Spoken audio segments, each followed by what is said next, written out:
So my guest today is a successful photographer and video director. You may have seen his work through brands such as M&S, EE, Island Records, Honda, Adidas, Coca-Cola, and the Premier League. You may also know him as the founder and CEO of The Last Stand, the street football tournament created to unite communities and break down social, cultural, and religious barriers through sport, which has been endorsed by Ashley Cole, Thierry Henry, and the Mayor of London. Welcome, Gundeep Anand. Bro, that was a big intro, man. Even just hearing all these names, yeah, hearing all these names and stuff, I'm just like, wow, that's Uh, massive. you probably don't realize how much you've done over the years until it's like listed like that. You know what? It's crazy because I've already forgotten Yeah, about. I'm just thinking about the next thing. yeah, I'm just thinking, okay, what I need to do next, And I think as a creative, that can be a bad thing as well because but then sometimes it's a good as well because kind of living in the past. yeah, definitely. You're always about the future, and you like. And sometimes I think maybe can be tricky because you can forget to enjoy the present. Yeah, yeah, yeah. Always looking for like the next big thing sort of thing. Not the next big thing is just you as a creative, you have this urge, yeah, in Hmm. your head that I've got this, I've got to make it happen, whatever happens, and that becomes a journey. Like like it's probably a bad example to give, but like people who I don't know if you ever noticed, because I did a lot of work in drugs and alcohol misuse and stuff like that, and Hmm. those people, if you ever notice, they're always on a mission, even though they've got nothing to, you know what I mean? So Yeah, yeah, this becomes your mission, and that's it. It's just one thing on your head. I need to make that happen. I need to make that happen. definitely, definitely. I'd like to start right at the beginning, if that's okay with you. Just going right back to your childhood and what it was like growing up. Like, were you born here or? Yeah, like obviously, growing up in Southall, as you know, surrounded Hmm. by the open community, so it was all good. And I think from the start, I guess I always was into like I like exploring things. I always wanted to know how does that happen? Like I will ask bare questions, Yeah, and I'll maybe open up the computer, or I'll open up.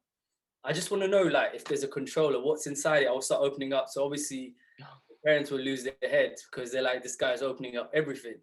So, but that's how what I mean. I'm just curious kid, and I'm like, how did that happen? Just I felt like I was like Discovery Channel. yeah, yeah, all the time.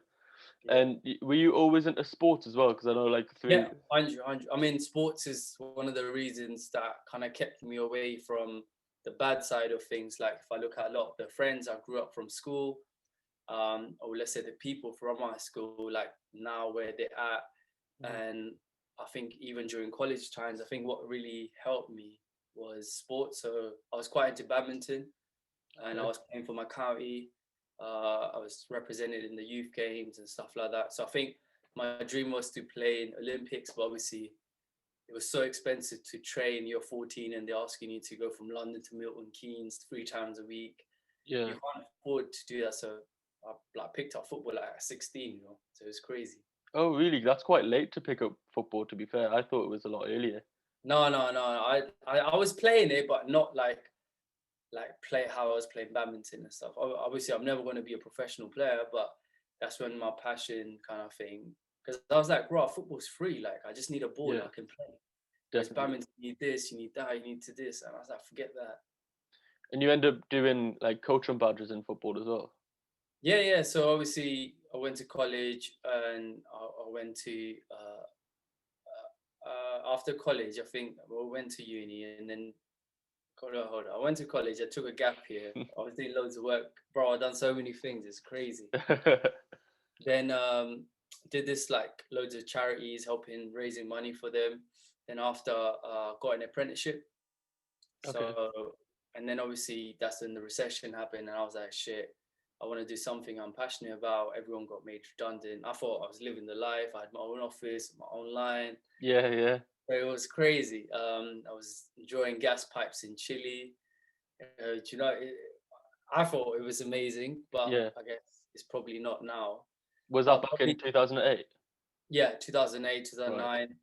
Okay. But I'm kind of glad that um, at that time it hurt a lot. But moving on, you realize, what, that's probably a blessing in disguise. So a lot of things in life, they might hurt you right now, but in future, you look back and you're like, probably that's the best thing that's ever happened to me.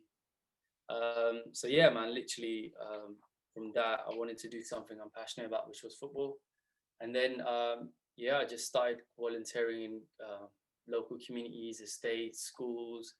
I was doing it for the company called Active Planet. Right. So yeah, then yeah, that's pretty much kind of how it started. And then there was a street football tournament sponsored by Coca-Cola where Yeah, so Coca-Cola was sponsoring one of the projects uh, that Active Planet was running, and I think it was funded by Street Games, and Street Game was funded by Coke. So Coke was the main, and that's how I kind of like, for the work I've been doing, I got put forward for London's inspirational coach. As part of that, it was crazy when I won it. It's like they put me on billboards, taking me to talk a lot of places and in magazines, and it was just, I mean, it was great because you never see people from community getting that sort of exposure. Mm-hmm. It was nice that these people at the top care about people who are in the community to make a difference. So Yeah. it was great, like, to just be part of that, and yeah, that kind of opened me up to a lot of other things that I wanted to do. So it was great, really. Is that when you got into like filmmaking and photography as well? Yeah, that time I was into like Photoshop, photos. Like, oh, so the place I was helping at Active Planet, I was like, oh, if there's any flyers, anything. I had zero, literally no skills. But as you kind of go on, you kind of learn. Yeah. Then you're like, okay, I need to make that. How do I do that? I'll go on YouTube, learn how to use Photoshop and all that sort of stuff. So yeah, like literally, just I think anything, when I was even at I was an academy coach at Watford. I used to work for the academy, and the guy who took me under, he's the one he used to say, he said, whatever you do, you just want to be the best. And I think having that sort of thing really helps you, because you then any field you go, you're always going to do your best. And Yeah. so it doesn't matter. So I think that's the most important thing. So even when I did photography, when I was coaching, I just wanted to be the best. Like, I'll go to the best teachers, I'll go to the best resources online. It's just, you want to, I don't know, there's something inside me that I'm like, yo, I just want to learn, I want to become better, I want to do a better job. Yeah. Because Yeah.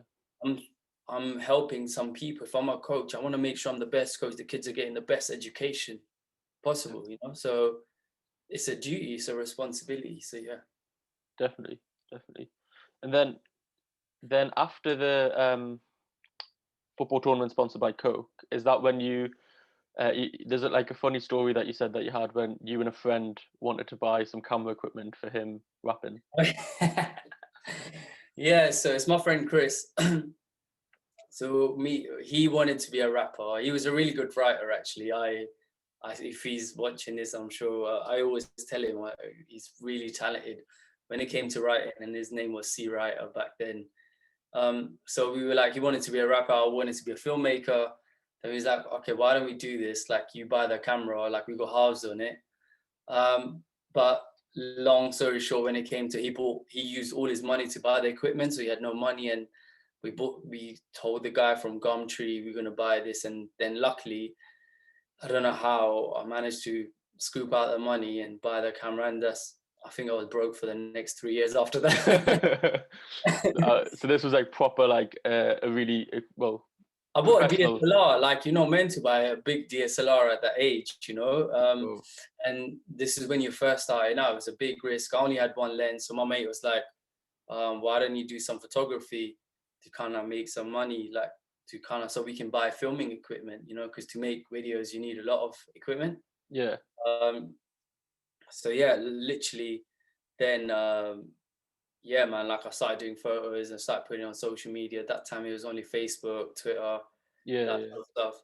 And yeah, it was great that a lot of people started picking up. I started getting a lot of jobs and started raising money, and that's how I kind of did my first big job, which was with Amir Khan for his, like, I'd done a glamour shoot for him. Yeah. It was just amazing, like how, just gotta start. Don't worry about the end result. Just gotta keep going. Even like me talking to you, this also it's a reminder for myself. Like sometimes I've got ideas and I want to do, and I'm just like I'm stuck because I'm thinking about the end product or end result, and it's just nice. Okay, you know what? Just do it, and things come. You know. Definitely, that's amazing. Yeah. So then, how did you get into the finance world, like finance management, whilst all this photography is going on? Yeah, Because that so seems obviously total opposite. once I'd done the job, and obviously I thought, yeah, I made it. I didn't know how the industry worked. You know, I didn't know how the industry worked, and then I thought I made it. And then that's when my friend was, he was working for Merrill Lynch, and he was like, "Oh, come man, you're not doing anything now anyway. All you do is just take photos here and there." He just thought I was a bum, and I was like, you know what?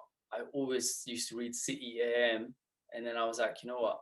It's a newspaper in London. I don't know if you get it up there. I don't think we do. If It's we like, do, I don't. it's like you only get in the city. So if Right. you travel, and it's only on certain places because it's like a trader's newspaper. Oh, okay. It tells you what's been happening in shares, all that. Like I was always fascinated by that. So I was like, oh shit, why not? And obviously that's when I realized how much I wanted to do what I'm doing. It was crazy. Like I think if I didn't do that job, I won't be doing half the things I'm doing now. Sometimes something has to happen in your life for you to kind of realize what you actually want to do. Yeah. You got to experience what you don't want to do to realize what you do want to do. Sort of Yeah, thing. but obviously it was not like I forced it. It was all driven by my curiosity. Sometimes, we say, oh, I wish my dreams come true, but I think sometimes you don't want to wish your dreams come true. Some dreams should be just dreams. Yeah. Because you should just let life experience, like, because sometimes the dreams have not turned out to be how you imagined it to be, so sometimes it's good to just live in the real life. Yeah. Like it's your expectations can't always be met. Yeah, like it's so, because just that's why I said be careful what you wish for, because they do come true. So that's why I just stay on your path, stay in your lane. Yeah. So were you doing photography work while working with I wasn't doing that much. I wasn't doing No. that much. I was doing here and there because obviously I was working 5 days a week, and then I was a project coordinator of a massive site in Canary Wharf. Right. It was a massive experience for me, like being on the trading floor, looking after the traders and stuff. Like it was crazy because I've never seen anything like that in my life. Yeah. It was initially in the beginning, but then I kind of realized that it's not what it's made out to be. Yeah. People titles are not what it's made out to be. All these big things that we think they're actually not made out to be how they're kind of hyped up. So Yeah. I just think, just live your life, do what you want to do. Then even after I left, my manager was like, "Raw, like, bro, what are you doing? Like, this is you can retire in like a couple of years. It's a lot of money and blah blah blah." I'm like, "Yeah, I've got money, but I'm not happy. Yeah. So what I'm gonna do about it?" So yeah, I think that was one of the kind of key things to kind of when I left that place. Then how did you like transition back into? It was hard, Yeah. so hard. It was Because so hard. I'm guessing from the time out you like get a bit of ring rust and all Even that. even when I left, I had another job to work at another bank, like a massive financial bank as well, paying me silly money. Then during that time when it was so hard, I was like, oh, I wish I never said no, and Yeah. blah. But it was so hard, man. Like, but luckily, one of my mates, he was working at a company that looks after M&S. Okay. So he just said, oh, why don't we got a corporate gig, just can you document the day? And I was like, yeah, that's easy for us. So I said that's easy, and I made a film. They really liked how I did it so differently, and then from there they had an M&S gig, and I did that, and they really loved that. And that kind of then from there got to do different jobs for different organizations and stuff, and then somehow I ended up on this job for EE, where I was doing behind the scenes for the first Wembley Cup. Okay. And 4 years down the later, I ended up directing it. So yeah, it was crazy. Like I did the behind the scenes, and 4 years later, I'm the guy who's directing the series. So it was like a nice thing. And yeah, literally, from there, I just worked my way up. I did so much behind the scenes because it's like, I'm not going to be a runner. I was like, at least with behind the scenes, I get to do what I like, which is making films, even though Yeah. they might not be at a high level. I went on tour with like Will Young and Island Records with all the other artists. It was amazing because, you know, it is, yeah, life, you just got to embrace it how it comes. Yeah. Otherwise, you're going to miss out on the amazing moments. Yeah. So you just got to get on with it and do your best, because now I look back at, if I could be picky, this and that, I said, no, you know, yes, yes, yes, yes. Yeah. Yeah. It's Yeah. pain, then you realize, okay, I don't want to do it. But it was just, it was amazing, man. Like how, like I look back at it, maybe a lot of the hardships kind of helped shaped my ideas and the way I do my work, and that helps me to to basically be. A lot of my work is kind of like that now. I know every sector, like, okay, how this thing works, how that thing works, you know. Um, yeah, long story short, I kind of did loads of behind the scenes and stuff, and then there was a job for Honda. So the guy saw me when I was doing behind the scenes. He's like, "Do you want to come for an interview?" And then that's how I got to be the creative director of Honda, directing the content and stuff. It was amazing, like coming up with ideas and directing it. I've never done anything like that. It was great. Yeah, this is when I felt like I was on loop. I wanted to do something, and that's when I said to my mate, his name is Gavin. I was like, I really miss the times I used to bring one team from another. Um, then he was like, why didn't you do it? I was like, okay, I will do it. So, Yeah. Simple as that. yeah, literally started ringing up the teams I knew, the players I knew. I was like, look, I'm thinking of this, doing a tournament where winners get Nando's, losers get chicken cottage. What do you think? They're like, yeah, That's a cool. good concept. Yeah, they're like, cool, cool, it's fun, it sounds fun. And but it was really hard again to kind of get it off, and you know, getting the players excited. I don't look like a guy who would be doing these tournaments that are, I would say, better than Nike's or Adidas in a Yeah. connection, in a way, you know. And so yeah, it was just kind of getting to know people. Like it was a bit like getting it out. So what we did, we made a film on one team, then another team saw it, then another team saw it, and all that sort of stuff. So I think um, that kind of really helped and make a big difference, really. So like when you were starting to think of what turned out to be the last stand, did you have in your mind like the aim that you wanted it to be what it is now, or was it just? Yeah, yeah, like literally, the reason I started it was to show the kids, because that time I was working a lot around West London, Shepherd's Bush, and that sort of stuff. And my thing was that I wanted to show them that anything that comes in your mind can become a reality. I'm Yeah. not saying you have to do a football tournament. I was like, instead of talking, let me show. How Yeah. do it? Yeah. Okay, let me do it. And that's how you win credibility and trust, because especially in our society, in our communities, the level of trust is so low. Who trusts who? Exactly. Yeah. Yeah. So you got to put the work in. You got to put a lot of the work in. And I think, yeah, that's how it kind of started. And even then, a lot of people I reached out to a lot of people. A lot of people just wasted, like, I lost month and a half, like literally from the time I had this idea to actually doing something. I was like, you know, forget this, man. All you lot do is talk. Yeah. And, even I'm talking big companies, like big companies, right? Oh, okay. Yeah. All they do is talk. I was like, forget this. I spoke to Colin. Colin is my ex-employer from Publicis. Right. I said, Colin, can I borrow your camera? Can I borrow you this? And he's like, yeah, cool, no worries. And bro, I just took the camera and I just started shooting people myself. Then I said to Colin, can I have an editor? So then that's how I got my mate, who was still a runner at that time at the mill where I'm signed to now as a director. Even I was a runner back then. So then yeah, he got paid job to cut one of the things, and then Colin is so nice. He actually paid people to edit the videos for me, and I got my friends jobs there basically. So it was great. Like, you That's, know, yeah. yeah. What is the mill? Because when I was like researching yourself, I keep on seeing that you're linked to the mill, but I wasn't really sure what it The was. mill is a post-production house. What post-production means is that once you shot something, Hmm. they will do everything after. So that hence the name post-production. Right. Okay. From effects to animation to titles to graphics.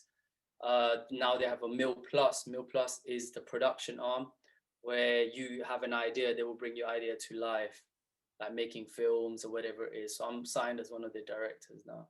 So you'd make an idea come to life. Yeah. Is that director? So, Right. Okay. like similar to there's a job I did in New York.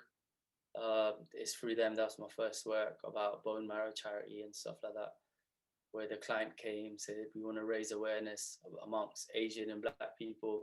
Yeah. So yeah, I'll send you that work. I've seen that recently. It's on your Instagram, isn't it? Yeah. And I've got this statistic written down that you had in your post, just because I thought it was like, when I read it, It's crazy. it is crazy. So like, if you're Black or Asian, you have a 25% survival rate for blood cancer due to lack of donors. But if you're white, the survival rate is 98%. Because our people don't come forward to. Yeah. Initially, you don't even have to donate. You just have to do a little swab. So you're on the system. So if someone needs something, they can quickly go to that. So I think that's one of the biggest. That obviously that's in America. I don't know what the stats are here, but it still is quite significant. You know. Yeah, that statistic is crazy, but I think it is improving. I remember, well, I think it's last year now because it was pre-COVID, but after Godwater up in Newcastle here, they did have like a little stand sort of thing on a Sunday Sangha, so everyone came in and they could like learn about it a bit more. So I think education's the biggest part of that. 100%, and I think that will change if people. But like, look at us. How come we always have to do a manhunt? You know, when someone needs, you know, I mean, someone needs a donor. Why we have to? If we had a database already, then we won't have these sort of problems. Yeah. But let's see what's up, man. You know, we don't know the truth. Because of COVID as well, going back to the last stand, because of COVID, you had plans for the Euros this year as well, didn't you? Yeah. So I got approached by Mayor of London's team last year because they had a culture program. So they asked me to work on the Euro 2020. So me and the Mayor of London were going to take over like one of the most iconic places, which is Trafalgar Square. Oh, wicked. And yeah, hosted like a massive last stand, not even a tournament, a festival, call it the Last Stand Festival. And I was in charge, like creative director of the whole thing, in charge of like not just sports, but music, fashion and food.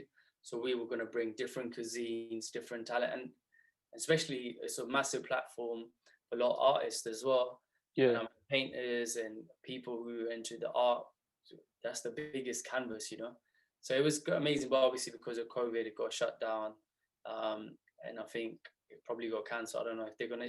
I don't think there's gonna be any public events again next year, so we don't know how things are.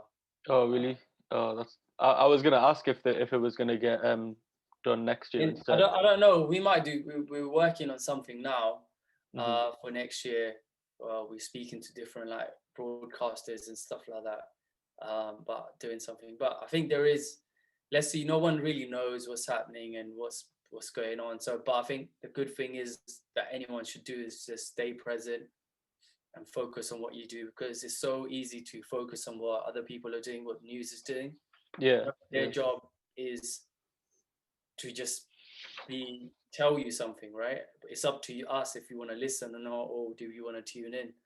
That's why, you know, doing Simran and stuff is so important, because there's so many noises coming in your head, from your family to your friends to social media to online. But how do you like filter it? Yeah, how do you keep it calm? And because I think the best advice is not to take any advice. You know, the only advice we should take is from inside. You know. Yeah, definitely. How are you gonna do that? You know, and if you can't go inside, that's why it's so important. Like Simran will help you slowly separate your mind from your thoughts, and you can find peace and you can get the guidance you need, and it's there for you all the time.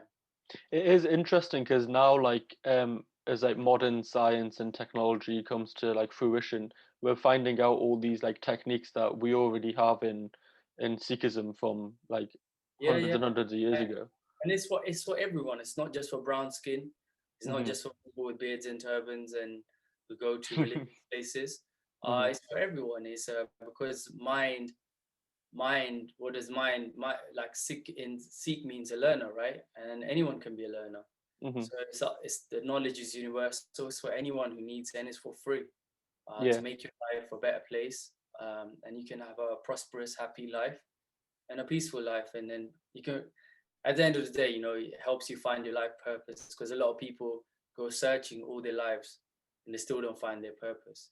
And I think from my point of view, you can find that purpose if you start to separate your mind from the thoughts, because thoughts will never want you to focus on what you came here to do. Yeah. That's deep. That's deep.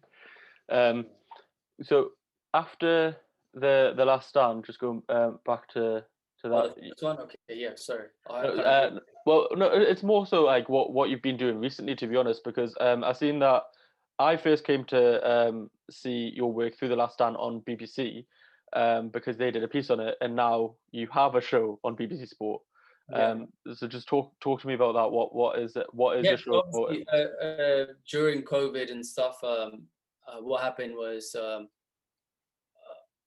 obviously I can't do any public events and stuff. Then I work with a lot of young people, Yeah, and a lot of them were saying that, yo, I need to get into this job. How do I get this? How do I do this? And obviously, I'm lucky that I can pick up a phone and I can speak to a lot of people that can help me, guide me. I was like, these people don't have that. How do we kind of bridge the gap? How do we inspire these people that there are other jobs out there? Because it's so difficult, right? Because the way the world is right now, we think if something is not famous, it's not right. If yeah, something is not popular, it's not true.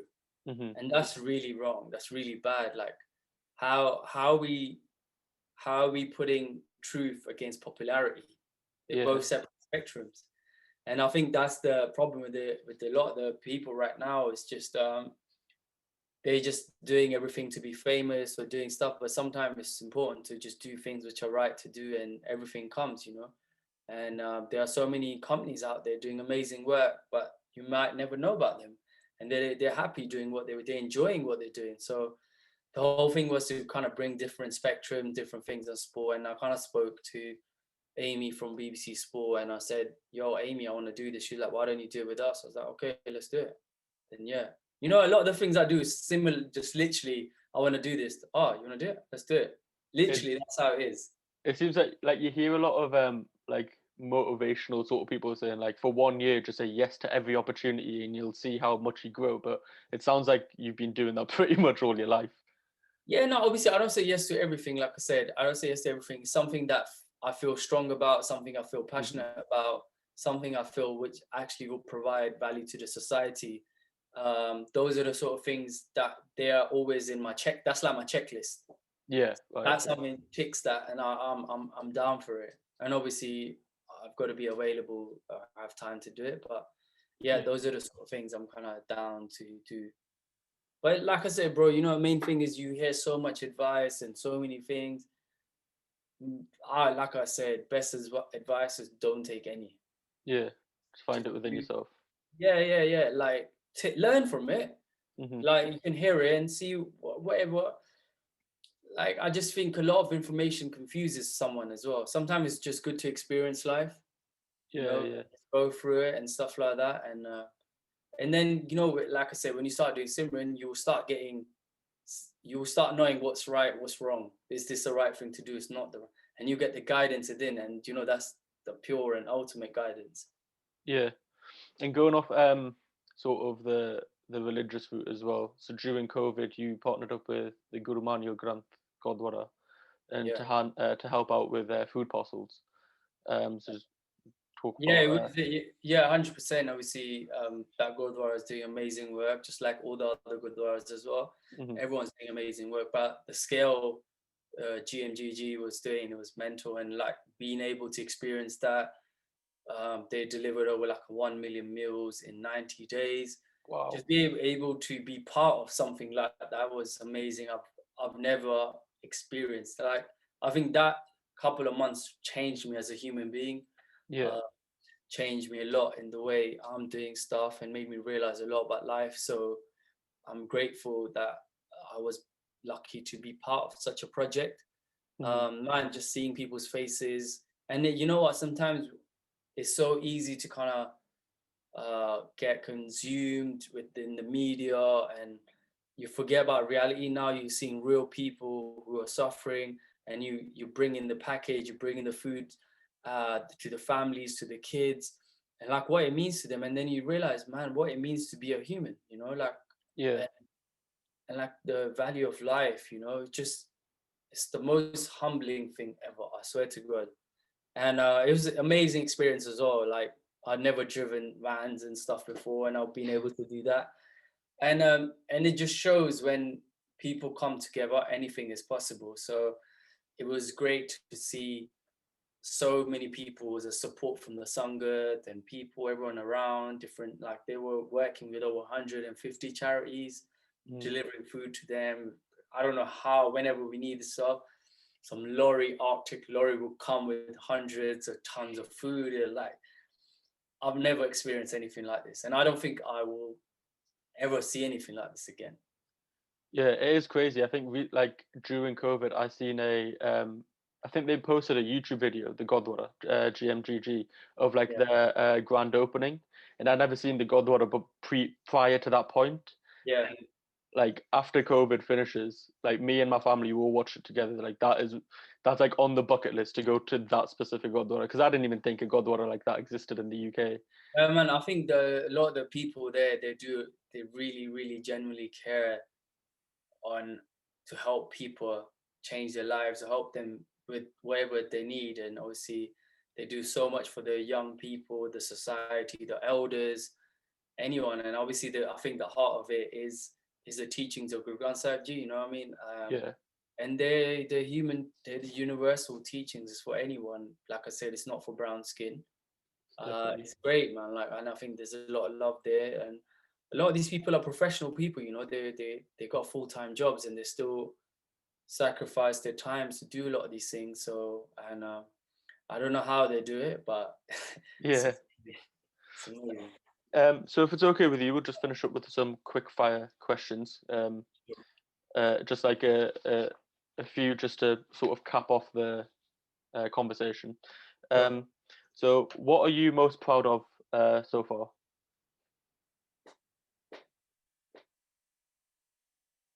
Uh, it's many things. Uh, If you had to single out one or even a couple, what would you say? I would say just being able to volunteer at uh, during COVID and Right. seeing life. I think that, bro, it was at one heart, it was a bit scary as well, because you're delivering food to people who actually have it, and obviously that time it was such a big thing. Yeah. Um, Stepping in basically in the mouth of death, in a sense, it's just a bit mad. So Yeah. I think that's something I'm proud of. That I look back at it and I'll say that was probably one of the best experiences in life. Like driving around London, it was crazy, man. It was mad experience with delivering. Like I personally was delivering like 3,000-4,000 meals a day. Me Wow. and my mate were just and we just get packed lunch from the Gurdwara every morning. Yeah. It was so cool.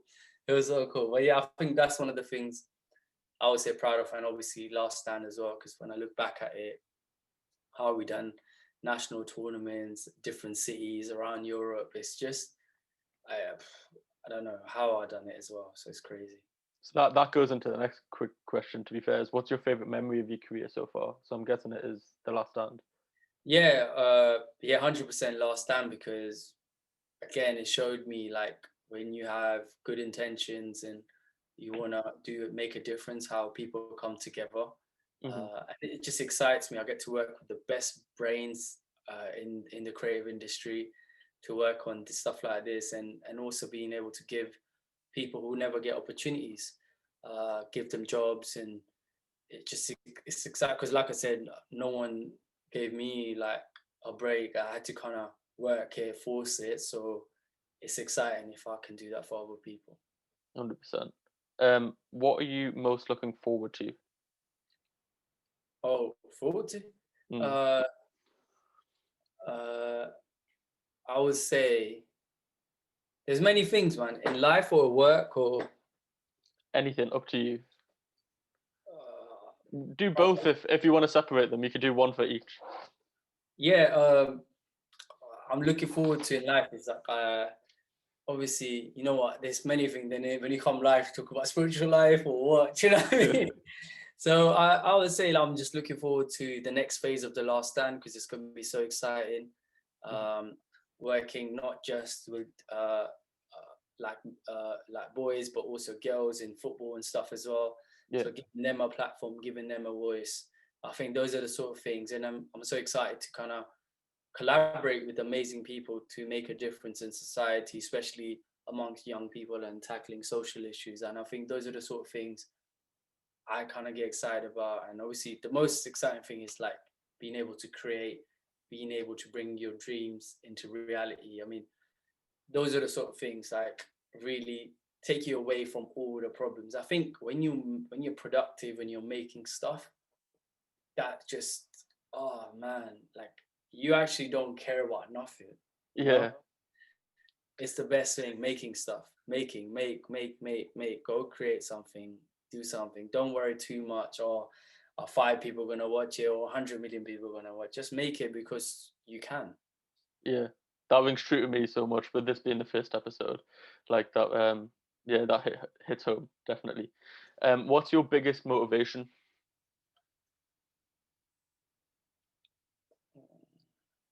Biggest motivation, I would say, uh, it's God, you know, because He looks after me. He does so much for me. So I would say that, and obviously Sangat, and I think that the spiritual family is your backbone. Yeah, They kind of keep inspiring you, um, and they kind of help you keep going. And a lot of people forget sometimes it's not physical all the time, but it's just that once you kind of follow on that path to do, it kind of internally, you know, like a lot of things happen yeah. for the good, yeah, for the mind, yeah. Last couple. What is your definition of success? Oh, Is that a I would say curveball? definition of success is actually fully living to your potential of life, whatever that may be. Yeah, So that's a being good able answer. to fulfill your potential, whatever life's purpose you were sent for to planet Earth, Hmm. you fulfill that. And I think that's the quest to find, uh, and that's the beauty of it. You know, you can do so much, and you are capable of so much. But like I said, that will all come back to again, finding your purpose will happen with clarity. Yeah, But if your mind is bombarded with loads and loads of thoughts, you will never find that clarity. You might find a little like yo-yo, but yeah. you'll never go like, do you know what I mean? Whoop, let me do it like that, And the last one, because it is a KultureKast podcast. So, how do you think your culture has affected you, or impacted you in your journey so Yeah, far? massively, massively. As you know, especially the Sikhi values and uh, s- the the ethos of Sikhi, uh, like to help each other, um, and to do the right things, the right morals, and obviously growing up with not discipline, I would say, but in terms of with a lot of love and you know, like they say, love thy neighbor, that sort of business. So. Yeah, like Uh, morals. yeah, like it's good, and just being growing up different Gurdwaras and like just having that sort of good energy around you Hmm. shapes your work as well as your life. Yeah. Um, well, yeah, that's all. That's all the quick fire questions. So, I just want to thank you for your time, and if you've got anything to plug or anything. No, man. I'm Yeah.